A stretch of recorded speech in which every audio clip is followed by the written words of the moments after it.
Well, in 20 years, hopefully, we have diverted ourselves away from dependence on oil, and we see more cohesion and support for the development of alternative energy.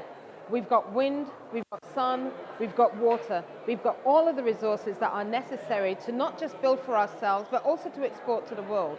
The other thing I'd like to see happen between now, the next 20, 40, 50, 100 years, is the development and the monetization of our own intellectual property.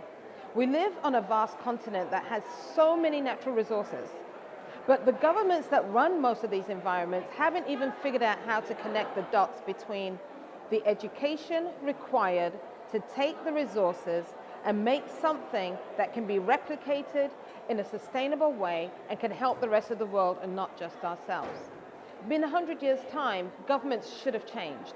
In 100 years' time, education should have left colonial control. In 100 years' time, we will have cross-border trade and financial systems that are no longer even talked about because they are natural and they're part of our growth story.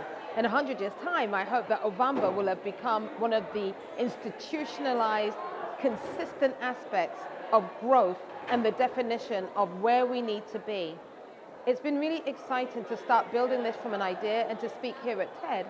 And when you think about 100 years' time, the most important thing about that question is that right now on the African continent, we have such a consumerized approach to living. But we need to be able to build products and ideas and systems that go beyond our lifetime. If we don't do that, then we will fail to meet the potential and the promise of what it means to hand down this beautiful continent to our children and our children's children. The world is going to come around full circle again, and this time we better not be trying to leapfrog. We better be lockstep or leading. And in 100 years' time, I think it's about time we became a superpower as a continent.